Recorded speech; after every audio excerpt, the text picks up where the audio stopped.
안녕하세요. 이번 영상에서는 C#9에 추가된 이닛 접근자를 다룹니다. 객체 초기화자의 편의성과 진정한 불변성을 동시에 가질 수 있게 해준 게임 체인저 신문법이죠. IL 시그니처의 모드렉 트릭이 어떻게 호출 자리를 제한하는지, 레코드와 리콰이어드와 어떻게 결합하는지까지 살펴보겠습니다. C#8 이전에는 불변 객체를 만들면 두 가지 선택뿐이었어요. 첫 번째 한계가 이거예요. 갭만 있는 자동 프로퍼티에 생성자 매개 변수를 받는 패턴인데 17번째 줄을 보세요.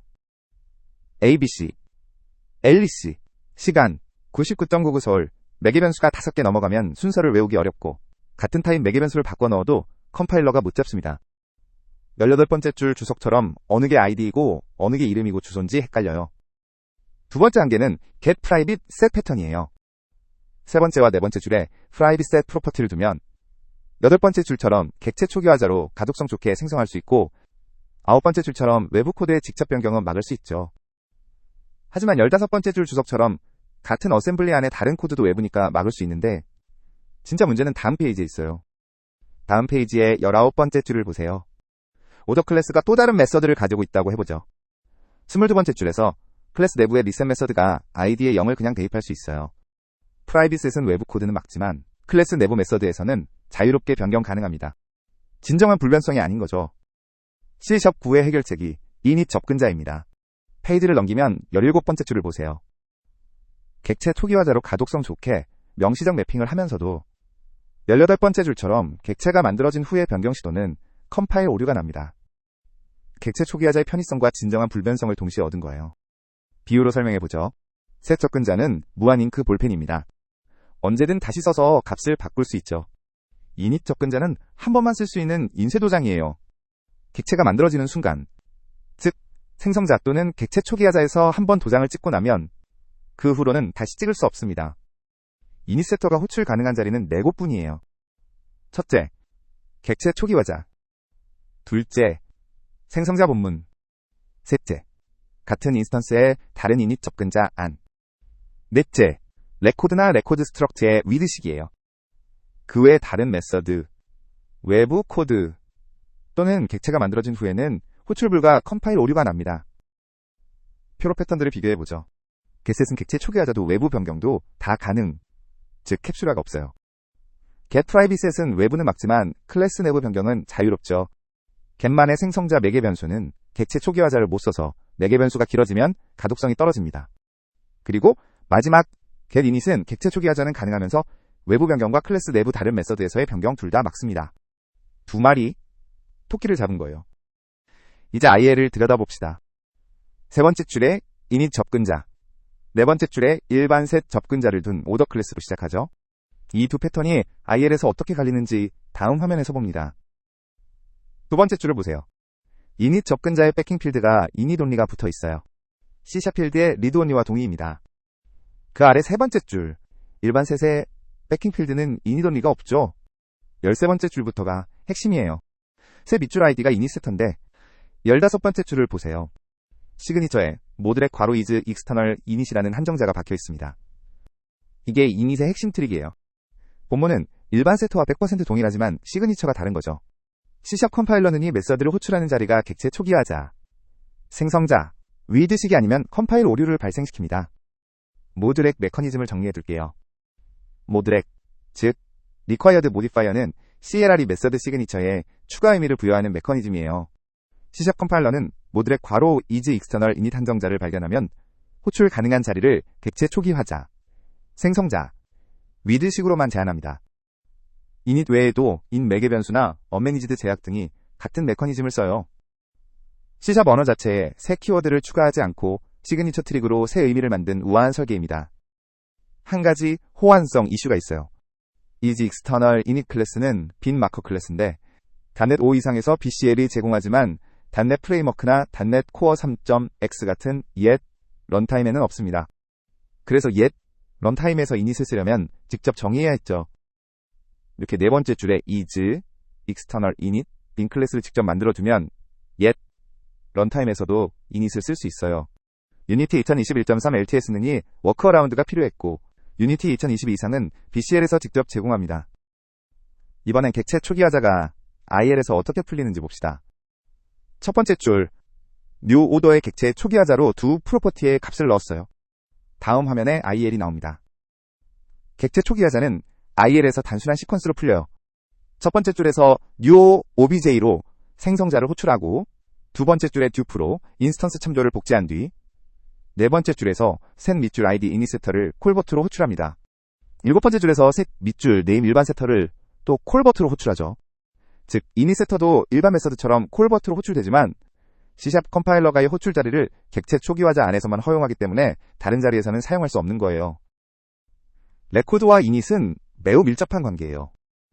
첫 번째 줄 퍼블릭 레코드 퍼슨 한 줄로 위치 매개 변수를 받으면 컴파일러가 여섯 번째와 일곱 번째 줄처럼 자동으로 get init 프로퍼티를 만들어줍니다. 13번째 줄을 보세요. 위드식으로 일부 값을 바꿔 새 인스턴스를 만들 수 있는데 이것도 내부적으로 이니세터를 호출합니다. 14번째 줄처럼 그 후 직접 변경은 컴파일 오류가 나죠. 자세한 레코드 내용은 파트 78번 영상에서 다루겠습니다. init만 쓰면 사용자가 객체 초기화자에서 누락한 프로퍼티는 기본값, 즉 널이나 0이 들어갑니다. C# 11에 required 한정자를 결합하면 이걸 막을 수 있어요. 세 번째와 네 번째 줄에 required를 붙이면 여덟 번째 줄처럼 모두 채운 경우는 OK. 아홉 번째 줄처럼 커스터머 네임을 빠뜨리면 컴파일 오류 CS 9035가 납니다.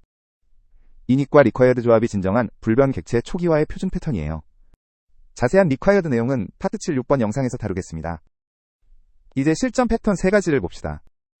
첫 번째는 DTO, 즉 데이터 트랜스퍼 오브젝트예요. 세 번째에서 다섯 번째 줄에 required init 프로퍼티를 두어 player name, 레벨, saved at 같은 필수 필드를 강제하고 그 아래는 nullable 옵션 프로퍼티예요. 11번째 줄처럼 객체 초기화자로 명시적으로 매핑해 만듭니다. DTO는 데이터를 한 번 만들고 변경 없이 전달하는 게 일반적이라 init이 가장 적합한 자리죠. 두 번째 패턴은 이벤트 메시지예요. 첫 번째 줄, 퍼블릭 레코드 데미지 이벤트로 정의하고 세 번째 줄부터 required init 프로퍼티로 소스, 타깃, 어마운트를 받습니다. 10번째 줄처럼 이벤트 버스에 발행하는 거죠. 이벤트 메시지는 불변이 강제 조건이에요. 여러 구독자가 같은 메시지를 받는데 한 명이 변경하면 다른 구독자가 깨지죠. init이 이걸 컴파일 타임에 보장해줍니다. 세 번째 패턴은 설정 객체예요. 세 번째에서 다섯 번째 줄에 init 프로퍼티에 기본값을 두고 10번째 줄처럼 JSON 로드 또는 기본값으로 만들어 사용합니다. 12번째 줄 주석처럼 한번 만들면 불변이라 변경하려면 새 객체를 만들어야 해요. 설정 객체는 만든 후 변경하지 않는 게 안전합니다. 변경 시 일관성 없는 상태가 생기기 쉽거든요. 유니티 모바일 GC 측면도 짚어보죠. init 접근자 자체는 GC, 즉 가비지 컬렉터와 무관해요. IL 본문이 일반 세터와 같으니 비용도 같죠. 다만 불변 객체 패턴이 새 객체 생성을 강제합니다. 변경하려면 새 인스턴스를 만들어야 하니까요. 핫패스에서 맵프레임 새 DTO를 만들면 GC 부담이 누적됩니다. 유니티 모바일은 IL2CPP와 범GC의 조합이라 한 번의 GC가 5에서 15m초 프레임 스파이크예요. 불변 객체는 캐시나 풀과 함께 쓰는 게 좋고 핫패스에서 자주 만들면 레코드 스트럭트 같은 제로 얼록 대안을 검토하세요. 이제 함정 5가지를 살펴보죠. 첫 번째 함정은 init 단독으로는 누락을 막지 못한다는 점이에요. 세 번째 줄, required 없이 init만 두면 여섯 번째 줄처럼 빈 객체 초기화자도 컴파일 OK가 되고 일곱 번째 줄처럼 id가 널로 출력됩니다. 항상 required와 함께 사용하시거나 nullable 명시로 의도를 표현하세요. 두 번째는 init 접근자 안에서 다른 init 호출이 가능하다는 점이에요. 아홉 번째와 열 번째 줄을 보세요. init 본문 안에서는 같은 인스턴스의 다른 init 세터도 호출 가능합니다. 의존 관계가 있는 프로퍼티 묶음에 유용해요. 세 번째 함정은 yet, 런타임 호환성이에요. 앞에서도 다뤘지만 한 번 더 강조하겠습니다. 네 번째 줄처럼 EJ external init 빈 클래스를 직접 정의해야 .NET 프레임워크나 .NET Core 3.x 같은 yet, 런타임에서 init을 쓸 수 있어요. 유니티 2021.3 LTS도 해당. 유니티 2022 이상은 자동 제공입니다. 네 번째 함정은 레코드 위치 매개 변수에 검증을 넣을 때예요. 세 번째 줄을 보세요. 레코드 위치 매개 변수는 자동으로 init 프로퍼티가 되지만 검증 로직을 넣고 싶으면 이렇게 명시적 프로퍼티 선언으로 덮어 써야 합니다. 퍼스트 네임 매개 변수에 널 병합스러우 검증을 결합한 패턴이죠. 다섯 번째 함정은 리플렉션을 통한 우회예요. 네 번째 줄처럼 리플렉션으로 셋 밸류를 호출하면 init 프로퍼티도 변경 가능합니다. init은 C# 컴파일러가 강제하는 규칙일 뿐 CLR 차원의 진정한 불변성은 아니에요. 그래도 일반 코드에서는 충분한 보장입니다. 마지막으로 C# 버전별 변화를 정리해보죠. 1.0의 옛 패턴 2가지로 시작해서 3.0의 객체 초기화자, 6.0의 자동 프로퍼티, 진정한 불변까지 점진적으로 진화했어요. 9.0의 이닛이 게임 체인저였고, 같은 9.0의 레코드가 위치 매개 변수를 자동 이닛으로 만들어주죠. 10.0에서 레코드 스트럭트와 일반 스트럭트의 위드식, 11.0의 리콰이어드, 14.0의 필드 키워드 결합까지 이닛 패턴이 더 정교해졌어요. 오늘 다룬 내용을 정리하면, 이닛은 객체 초기화자의 편의성과 진정한 불변성을 동시에 가진 첫 도구라는 점, i의 시그니처에 모듈의 한정자가 박혀 컴파일러가 호출 자리를 제한한다는 점, 백킹필드는 이닛 온리이고 본문은 일반 세터와 동일하다는 점, 그리고 리콰이어드와 결합한 패턴이 표준이라는 점입니다. 다음 영상에서는 리콰이어드 멤버를 다루겠습니다. 감사합니다.